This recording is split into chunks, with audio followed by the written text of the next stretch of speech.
Christmas is back again?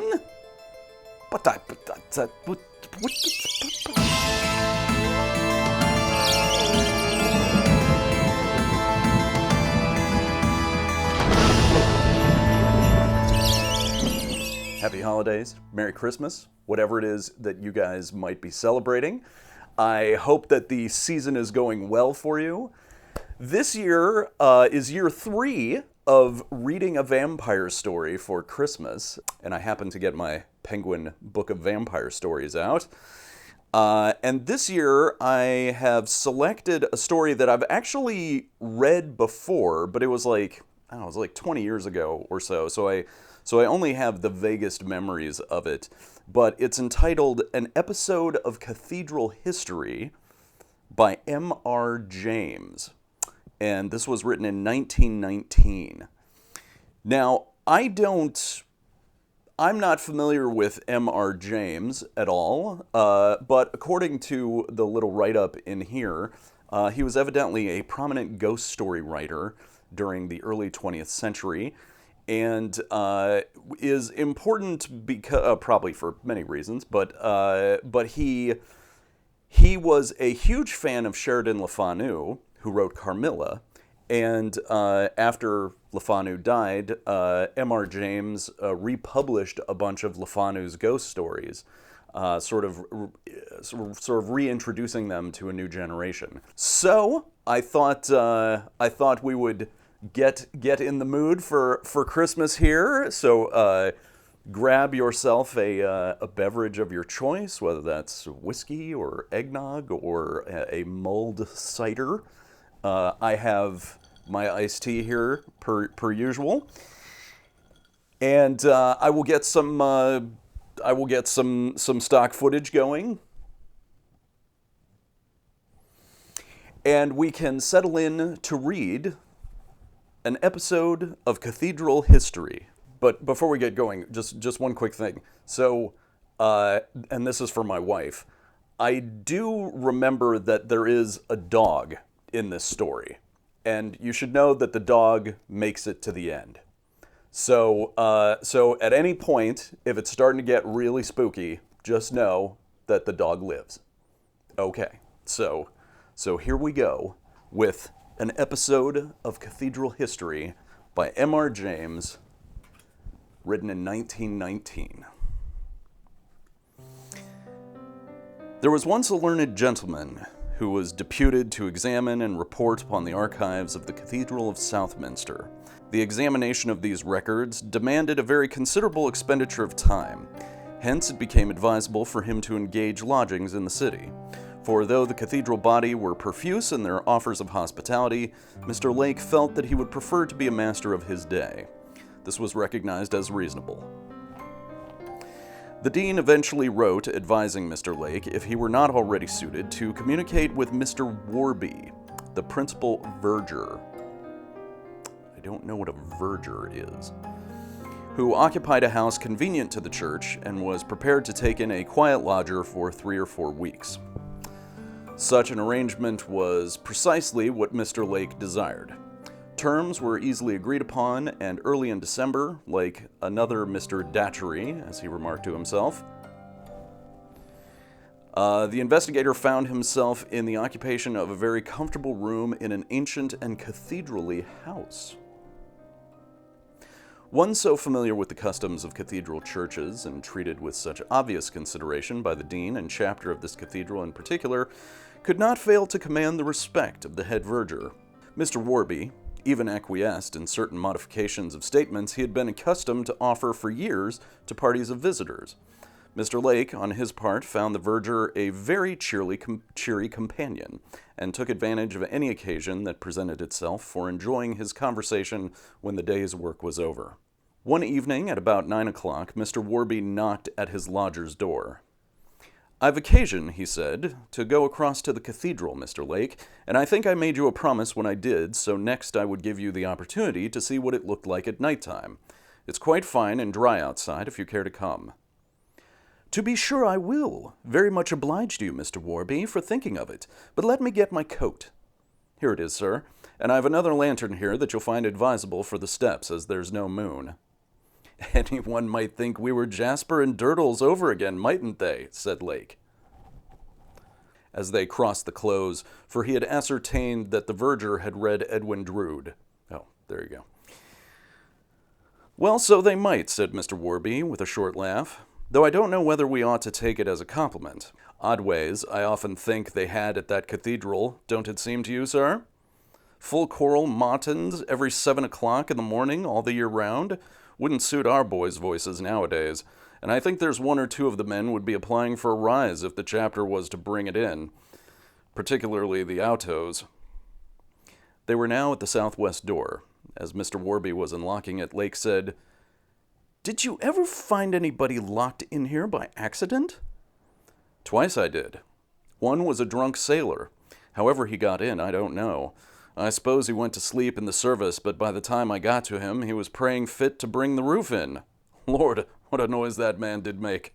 Said it was the first time he'd been inside a church for 10 years, and blessed if he'd ever tried again.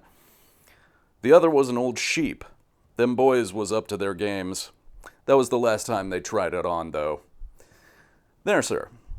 Now you see what we look like. Our late dean used now and again to bring parties in, but he preferred a moonlight night.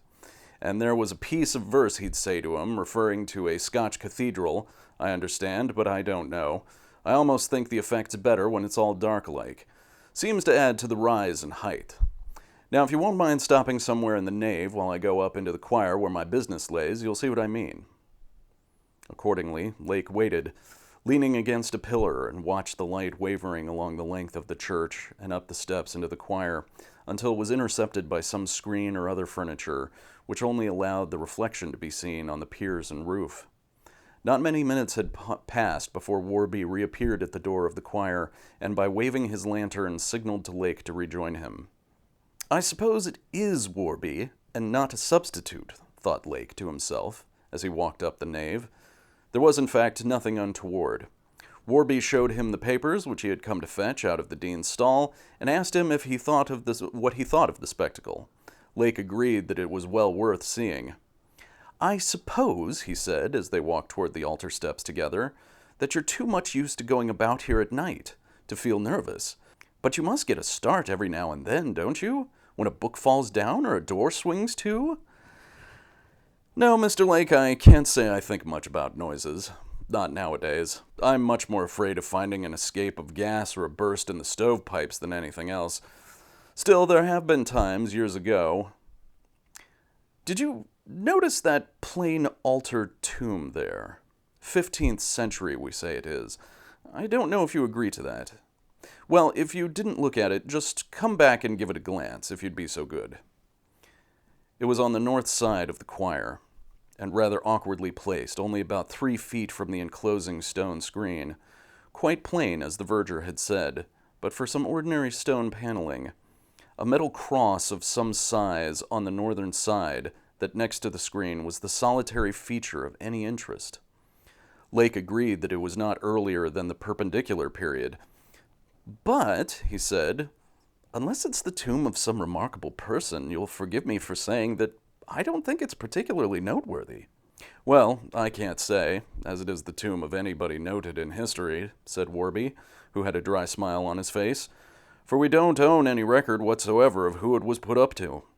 For all that, if you've half an hour to spare, sir, when we get back to the house, Mr. Lake, I could tell you a tale about that tomb. I won't begin on it now. It strikes cold here, and we don't want to be dawdling about all night." "Of course, I should like to hear it immensely." "Very well, sir, you shall. Now, if I might put a question to you," he went on as they passed down the choir aisle. "In our little local guide, and not only there, but in the little book on our cathedral in the series, you'll find it stated that this portion of the building was erected previous to the 12th century. Now, of course, I should be glad enough to take that view, but mind the step, sir. But I put it to you, does the lay of the stone here in this portion of the wall," which he tapped with his key, "does it, to your eye, carry the flavor of what you might call Saxon masonry?" "No, I thought not. No more it does to me now. If you'll believe me, I've said as much to those men. One's the librarian of our free library here, and the other came down from London on purpose, 50 times if I have once, but I might just as well have talked to that bit of stonework. But there it is. I suppose everyone's got their opinions. The discussion of this particular trait of human nature occupied Mr. Warby almost up to the moment where he and Lake re-entered the former's house.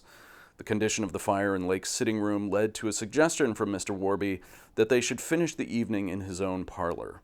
We find them accordingly settled there some short time afterwards. Mr. Warby made his story a long one, and I will not undertake to tell it wholly in his own words or in his own order.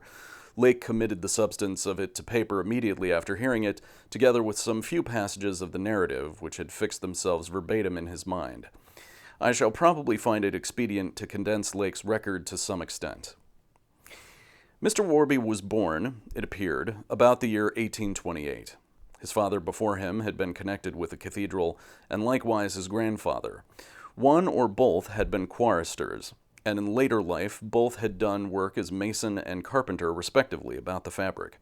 Warby himself, though possessed, as he frankly acknowledged, of an indifferent voice, had been drafted into the choir at about 10 years of age.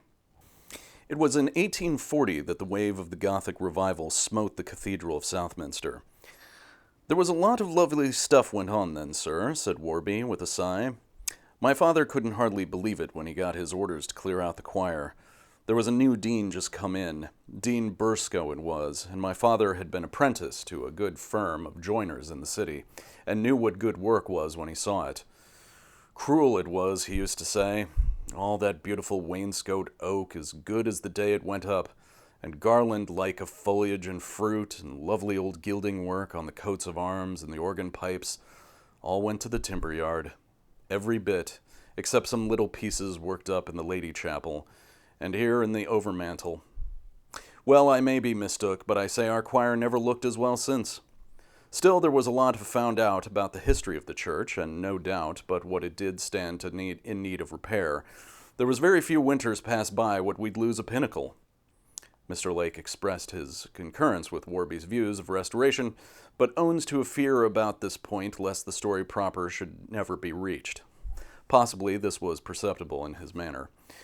Warby hastened to reassure him, "Not but what I could carry on about that topic for hours at a time, and do so when I see my opportunity.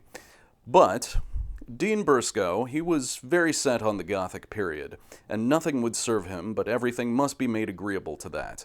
And one morning, after service, he appointed for my father to meet him in the choir, and he came back after he'd taken off his robes in the vestry, and he'd got a roll of paper with him, and the verger that was then brought in a table, and they began spreading it out on the table with prayer books to keep it down, and my father helped him, and he saw it was a picture of the inside of a choir in a cathedral, and the dean, he was a quick-spoken gentleman, he says, 'Well, Warby, what do you think of that?' 'Why,' says my father, 'I don't think I have the pleasure of knowing that view. Would that be Hereford Cathedral, Mr. Dean?' 'No, Warby,' said the dean. 'That's Southminster Cathedral, as we hope to see it before many years.' 'Indeed, sir,' says my father. And that was all he did say, leastways to the dean. But he used to tell me he felt really faint in himself when he looked round our choir, as I can remember it, all comfortable and furnished like, and then see this nasty little dry picture, as he called it, drawn out by some London architect. Well, there I am again. But you'll see what I mean if you look at this old view." Warby reached down a framed print from the wall. Well, the long and short of it was that the dean, he handed over to my father a copy of an order of the chapter that he was to clear out every bit of the choir, make a clean sweep, ready for the new work that was being designed up in town, and he was to put it in hand as soon as ever he could get the breakers together. Now then, sir, if you look at that view, you'll see where the pulpit used to stand. That's what I want you to notice, if you please." It was indeed easily seen, an unusually large structure of timber with a domed sounding board standing at the east end of the stalls of the north side of the choir, facing the bishop's throne.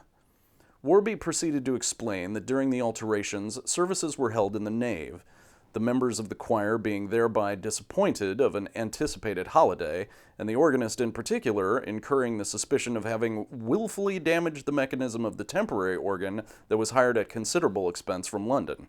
The work of demolition began with the choir screens and organ loft and proceeded gradually eastwards, disclosing, as Warby said, many interesting features of older work. While this was going on, the members of the chapter were, naturally, in and about the choir a great deal, and it soon became apparent to the elderly Warby, who could not help overhearing some of their talk, that, on the part of the senior canons especially, there must have been a good deal of disagreement before the policy now being carried out had been adopted. Some were of opinion that they should catch their deaths of cold in the return stalls, unprotected by a screen from the draughts in the nave. Others objected to being exposed to the view of persons in the choir aisles, especially, they said, during the sermons, when they found it helpful to listen in a posture which was liable to misconstruction. The strongest opposition, however, came from the oldest of the body, who, up to the last moment, objected to the removal of the pulpit. "You ought not to touch it, Mr. Dean," he said with great emphasis one morning, when the two were standing before it. "You don't know what mischief you may do." "Mischief? It's not a work of any particular merit, Canon." "Don't call me Canon," said the old man with great asperity. "That is, for 30 years I've been known as Dr. Aloff, and I shall be obliged, Mr. Dean, if you would kindly humor me in that manner. And as to the pulpit, which I've preached from for 30 years, though I don't insist on that, all I'll say is, I know you're doing wrong in moving it." "But what sense could there be, my dear doctor, in leaving it where it is, when we're fitting up the rest of the choir in a totally different style? What reason could be given, apart from the look of the thing?" "Reason? Reason," said old Dr. Aloff. "If you young men, if I may say so without any disrespect, Mr. Dean, if you'd only listen to reason a little and not be always asking for it, we should get on better. But there, I've said my say." The old gentleman hobbled off, and as it proved, never entered the cathedral again. The season, it was a hot summer, turned sickly on a sudden. Dr. Aloff was one of the first to go, with some affliction of the muscles of the thorax, which took him painfully at night, and at many services the number of choirmen and boys was very thin. Meanwhile, the pulpit had been done away with. In fact, the sounding board, part of which still exists as a table in a summer house in the palace garden, was taken down without an hour or two of Dr. Aloff's protest. The removal of the base, not effected without considerable trouble, disclosed to view, greatly to the exultation of the restoring party, an altar tomb.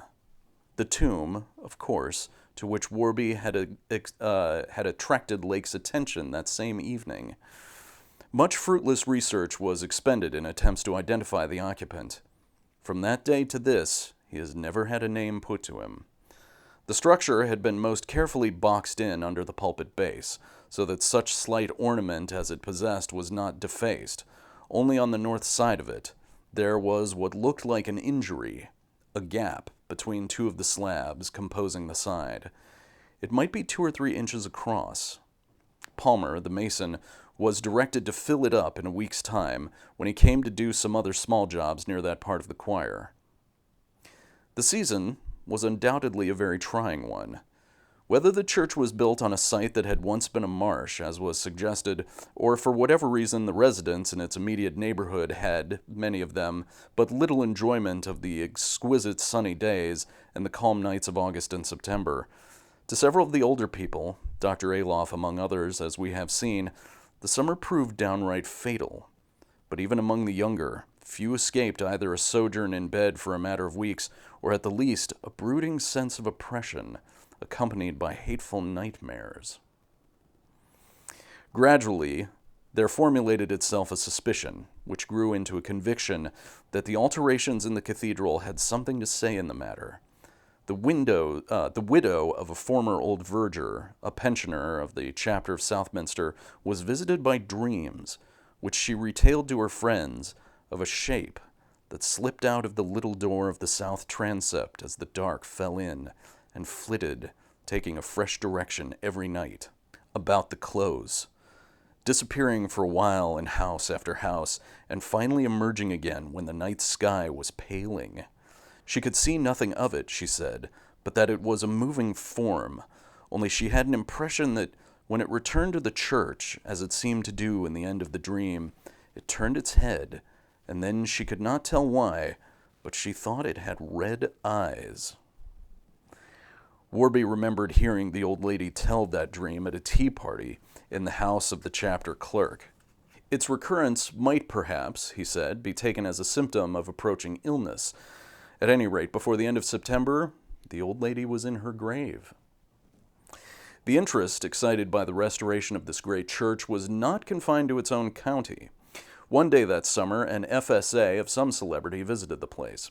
His business was to write an account of the discoveries that had been made for the Society of Antiquaries, and his wife, who accompanied him, was to make a series of illustrative drawings for his report. In the morning, she employed herself in making a general sketch of the choir. In the afternoon, she devoted herself to details. She first drew the newly exposed altar tomb, and when that was finished, she called her husband's attention to a beautiful piece of diaper ornament on the screen just behind it, which had, like the tomb itself, been completely concealed by the pulpit. Of course, he said, an illustration of that must be made, so she seated herself on the tomb and began a careful drawing which occupied her till dusk. Her husband had by this time finished his work of measuring and description, and they agreed that it was time to be getting back to their hotel. "You may as well brush my skirt, Frank," said the lady. "It must have gotten covered with dust, I'm sure." He obeyed dutifully, but after a moment he said, "I don't know whether you value this dress particularly, my dear, but I'm inclined to think it's seen its best days. There's a great bit of it gone." "Gone? Where?" said she. "I don't know where it's gone, but it's off at the bottom edge behind here." She pulled it hastily into sight and was horrified to find a jagged tear extending some way into the substance of the stuff. Very much, she said, as if a dog had rent it away. The dress was, in any case, hopelessly spoilt, to her great vexation, and though they looked everywhere, the missing piece could not be found. There were many ways, they concluded, in which the injury might have come about, for the choir was full of old bits of woodwork with nails sticking out of them. Finally, they could only suppose that one of these had caused the mischief, and that the workmen, who had been about all day, had carried off that particular piece with the fragment of the dress still attached to it. It was about this time, Warby thought, that his little dog began to wear an anxious expression when the hour for it to be put in the shed in the backyard approached, for his mother had ordained that it must not sleep in the house. One evening, he said, when he was just going to pick it up and carry it out, it looked at him like a little Christian, and waved its hand, and I was going to say, well, you know how we do carry on sometimes, and the end of it was I put it under my coat and huddled it upstairs, and I'm afraid I as good as deceived my poor mother on the subject. After that, the dog acted very artful with hiding itself under the bed for half an hour or more before bedtime came, and we worked it so as my mother never found out what we'd done. Of course, Warby was glad of its company anyhow, but more particularly when the nuance that is still remembered in Southminster as the crying set in. "Night after night," said Warby, "that dog seemed to know it was coming. He'd creep out, he would, and snuggle into the bed and cuddle right up to me, shivering, and when the crying come, he'd be like a wild thing, shoving his head under my arm, and I was fully near as bad. 6 or 7 times we'd hear it, not more, and when he'd draw out his head again, I'd know it was over for that night. What was it like, sir? Well, I never heard but one thing that seemed to hit it off. I happened to be playing about in the close, and there was 2 of the canons met and said, 'Good morning,' one to another. 'Sleep well last night,' says one. It was Mr. Henslow, that one, and Mr. Lyle was the other. 'Can't say I did,' said Mr. Lyle. 'Rather too much of Isaiah 34:14 for me.'"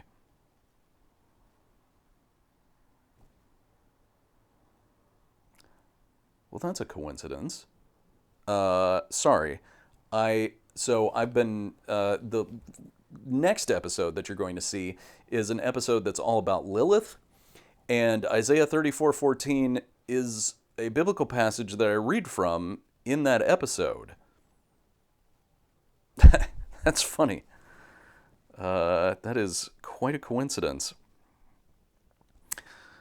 34:14 says Mr. Henslow. "What's that?"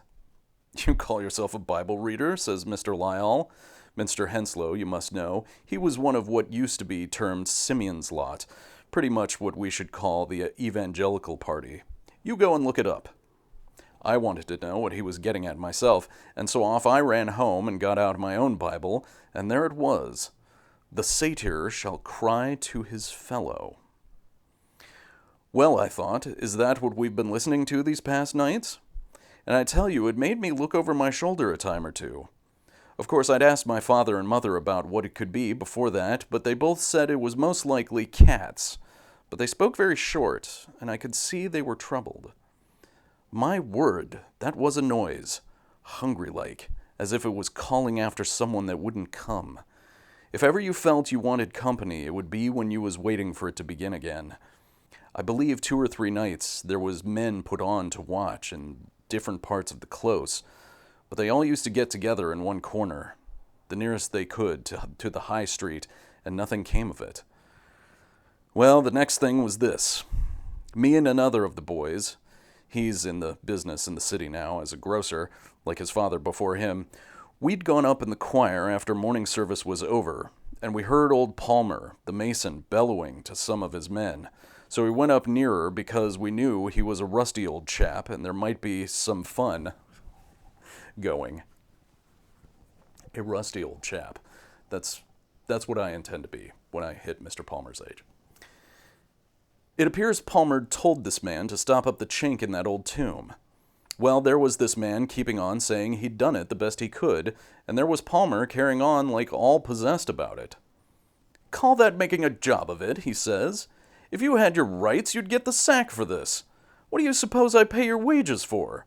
What do you suppose I'm going to say to the dean and chapter when they come round, as come they may do any time, and see where you've been bungling about, covering the old place with mess and plaster and Lord knows what?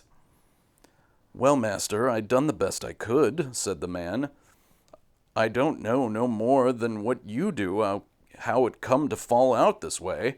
I tamped it right in the hole, he said, and now it's fell out, he says. I never see. Fell out, says old Palmer. Why, it's nowhere near the place. Blowed out, you mean? And he picked up a bit of plaster, and so did I, that was lying up against the screen, 3 or 4 feet off, and not dry yet. And old Palmer, he looked at it curious-like, and then he turned round on me, and he says, Now then, you boys, have you been up to some of your games here? No, I says, I haven't, Mr. Palmer. There's none of us been about here till just this minute. And while I was talking, the other boy, Evans, he got looking in through the chink, and I heard him draw in his breath, and he came away sharp and up to us and says I believe there's something in there. I saw something shiny. What? I dare say, says old Palmer. Well, I ain't got time to stop about here. You, William, you go off and get some more stuff and make a job of it this time. If not, there'll be trouble in my yard, he says. So the man, he went off, and Palmer too, and us boys stopped behind. And I says to Evans, Did you really see anything in there? Yes, he says, I did indeed. So then I says, Let's shove something in and stir it up. God. And we tried several of the bits of wood that was laying about, but they were all too big. Then, Evans, he had a sheet of music he'd brought with him, an anthem or a service, I forget which it is now, and he rolled it up small and shoved it in the chink. 2 or 3 times he did it, and nothing happened. Give it to me, boy, I said, and I had a try. No, nothing happened. Then, I don't know why I thought of it, I'm sure, but I stooped down, just opposite the chink, and put my 2 fingers in my mouth and whistled, you know the way, and at that, I seemed to think I heard something stirring, and I says to Evans, Come away, I says, I don't like this. Oh, rot, he says, give me that roll, and he took it and shoved it in, and I don't think ever I see anyone go so pale as he did. I say, Warby, he says, it's caught, or else something's got hold of it. Pull it out or leave it, I says. Come and let's get off. So he gave a good pull, and it came away. Leastways, most of it did. But the end was gone. Torn off it was. And Evans looked at it for a second, and then he gave a sort of a croak and let it drop, and we both made off out of there as quick as ever we could. When we got outside, Evans says to me, "Did you see the end of that paper?" "No," I says, "only it was torn." "Yes, it was," he says, "but it was wet too, and black." Well, partly because of the fright we had, and partly because that music was wanted in a day or two, and we knew there'd be a set-out about it with the organist, we didn't say nothing to anyone else. And I suppose the workmen, they swept up the bit that was left along with the rest of the rubbish. But Evans, if you were to ask him this very day about it, he'd stick to it. He saw that paper wet and black at the end where it was torn. After that, the boys gave the choir wide berth, so that Warby was not sure what was the result of the masons' renewed meddling of the tomb. Only he made out from fragments of conversation dropped by the workmen passing through the choir that some difficulty had been met with, and that the governor, Mr. Palmer, to wit, had tried his own hand at the job. A little later, he happened to see Mr. Palmer himself knocking at the door of the deanery and being admitted by the butler. A day or so after that, he gathered from a remark his father let fall at breakfast that something a little out of the common was to be done in the cathedral after morning service on the morrow. "And I'd just as soon it was today," his father added. "I don't see the use of running risks." "Father," I says, "what are you going to do in the cathedral tomorrow?" And he turned on me, as savage as ever I'd seen him. He was a wonderful, good-tempered man, as a general thing, my poor father was. "My lad," he says, "I'll trouble you not to go picking up your elders' and betters' talk. It's not manners, and it's not right. What I'm going to do or not do in the cathedral tomorrow is none of your business, and if I catch sight of you hanging about the place tomorrow after your work's done, I'll send you home with a flea in your ear. Now you mind that." Of course, I said I was very sorry, and that, and equally, of course, I went off and laid my plans with Evans. We knew there was a stair up in the corner of the transept, which you can get up to by the triforium, and in them days the door to it was pretty well always open, and even if it wasn't, we knew the key usually laid under a bit of matting hard by. So we made up our minds we'd be putting away music and that next morning while the rest of the boys was clearing off, and then slip up the stairs and watch from the triforium if there was any signs of work going on.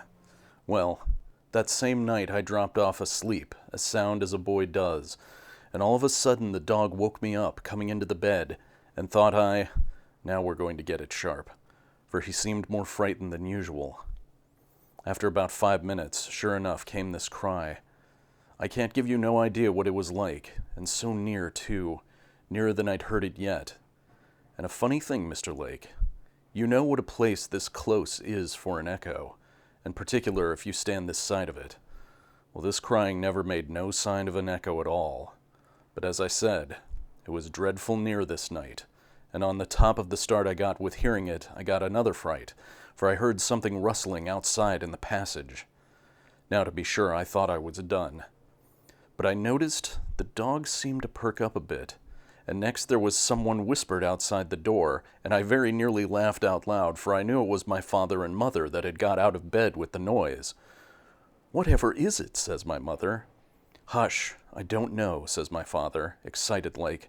"Don't disturb the boy. I hope he didn't hear nothing." So, me knowing they were just outside, it made me bolder, and I slipped out of bed across to my little window, giving on the close. But the dog, he bored right down to the bottom of the bed, and I looked out. First to go off, I couldn't see anything. Then, right down in the shadow, under a buttress, I made out what I shall always say was 2 spots of red. A dull red it was, nothing like a lamp or a fire, but just so as you could pick 'em out of the black shadow.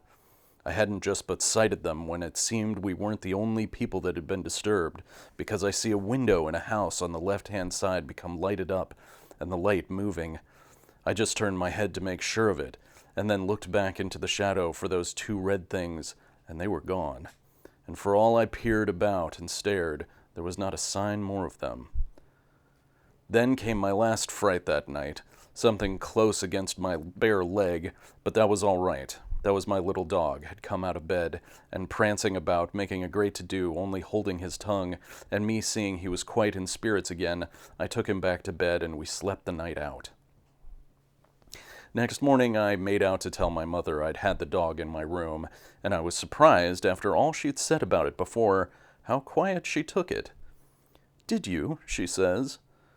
Well, by good rights, you ought to go without your breakfast for doing such a thing behind my back. But I don't know as there's any great harm done. Only another time you ask my permission, do you hear? A bit after that, I said something to my father about having heard cats again. Cats, he says, and he looked over at my poor mother, and she coughed, and he says, Oh, yes, cats. I believe I heard 'em myself. That was a funny morning altogether. Nothing seemed to go right.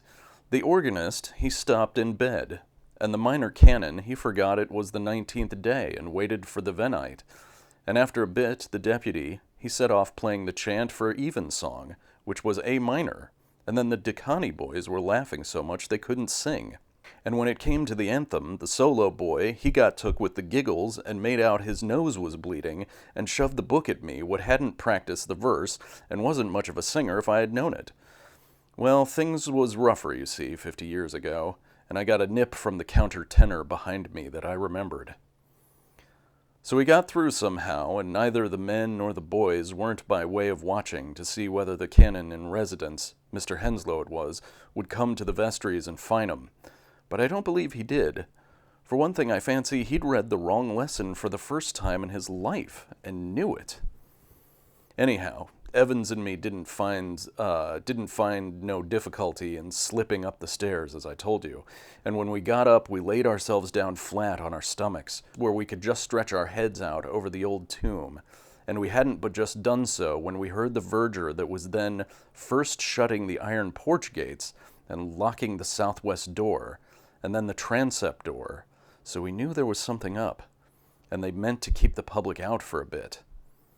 Next thing was, the dean and the canon come in by their door on the north, and then I see my father, and old Palmer, and a couple of their best men, and Palmer stood talking for a bit with the dean in the middle of the choir. He had a coil of rope, and the men had crows. All of them looked a bit nervous. So there they stood talking, and at last I heard the dean say, Well, I've no time to waste, Palmer. If you think this'll satisfy Southminster people, I'll permit it to be done. But I must say this, that never in the whole course of my life have I heard such arrogant nonsense from a practical man as I have from you. Don't you agree with me, Henslow? As far as I could hear, Mr. Henslow said something like, Oh, well, we're told, aren't we, Mr. Dean, not to judge others? And the dean, he gave a kind of sniff and walked straight up to the tomb and took his stand behind it with his back to the screen, and the others, they come edging up rather gingerly. Henslow, he stopped on the south side and scratched on his chin, he did. Then the dean spoke up. Palmer, he says, which can you do easiest? Get the slab off the top or shift one of the side slabs? Old Palmer and his men, they pottered about a bit, looking around the edge of the top slab and sounding the sides on the south and east and west and everywhere but the north. Henslow said something about it being better to have a try at the south side, because there was more light and more room to move about in.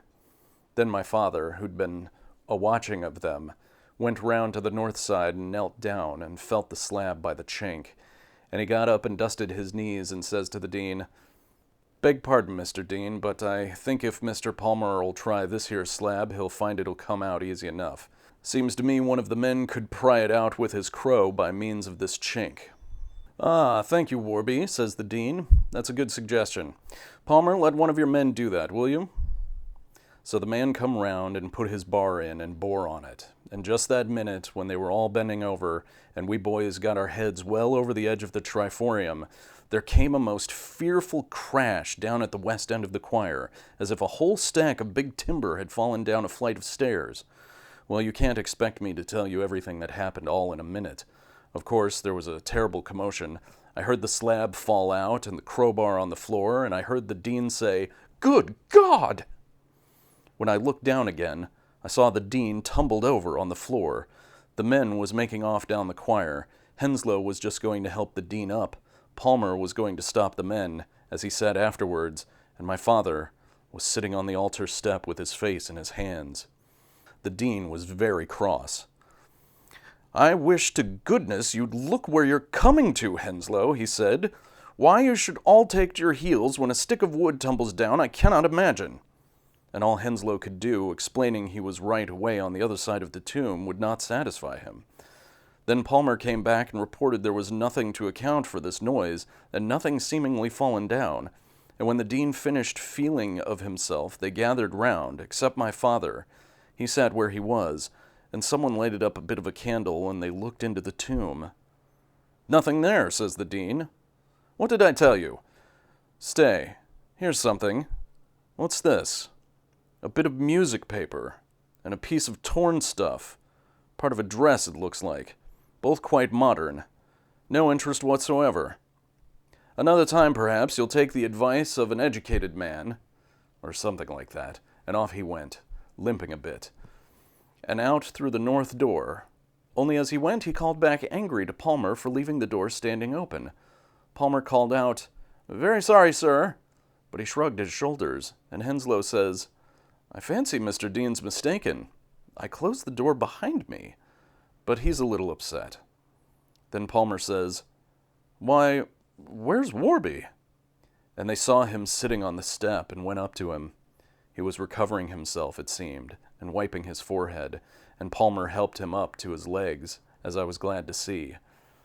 They were too far off for me to hear what they said, but my father pointed to the north door in the aisle, and Palmer and Henslow, both of them, looked very surprised and scared. After a bit, my father and Henslow went out of the church, and the others made what haste they could to put the slab back and plaster it in.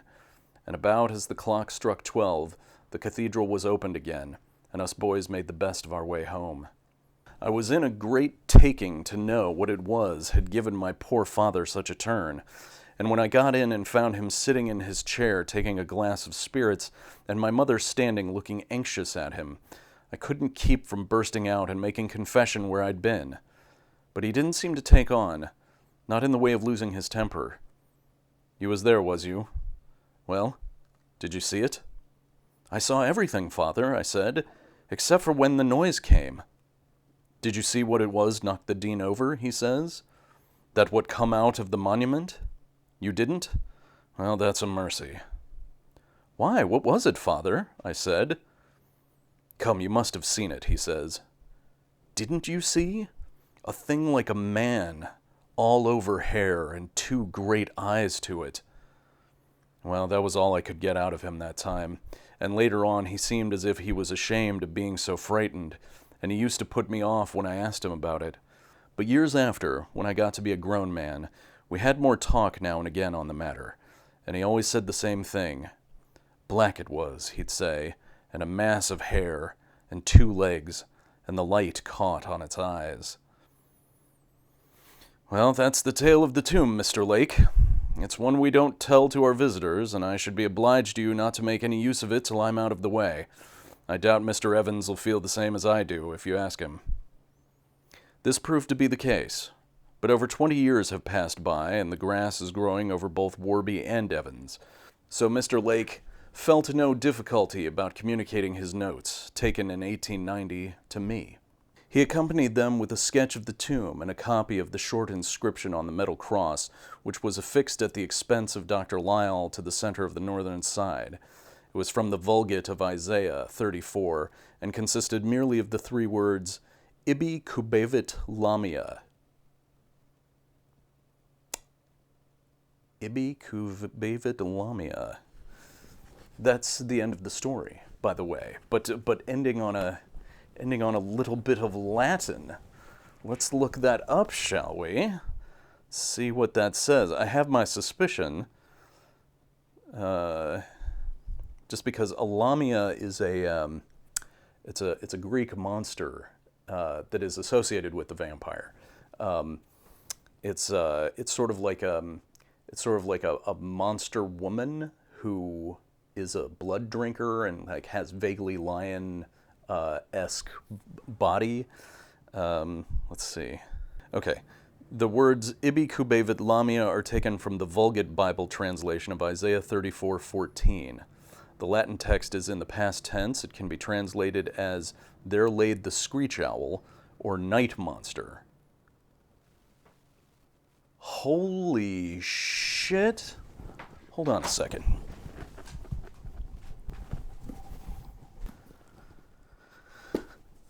Let's see, Isaiah 34:14. I just was reading this for my Lilith episode. Okay, so here's how my Bible translates it. It shall be the haunt of jackals, an abode for ostriches. Wild cats shall meet with hyenas. Goat demons shall call to each other, or satyrs. Thereto Lilith shall repose. Oh my God. Oh my God. You guys, I have spent the last 2 months working on this episode about Lilith, which I'm going to be releasing here right after this one, hopefully before the first of the year. And I read that passage in the episode. And here, that exact passage of Isaiah winds up in the story that we read for Christmas this year. I mean, what are the chances of that? Well, I mean, there's only very few mentions in the Bible about a night monster, so I guess maybe there aren't that many chances at all, but still, that's amazing. So, okay, so let's unpack just that little bit there for a second. So the cross seems to be, the cross has just, 3 words on it from the Bible that basically says, "Here the Lamia sleeps." And that passage is translated in very different ways across very different translations of the Bible. So depending on what Bible you have, it might say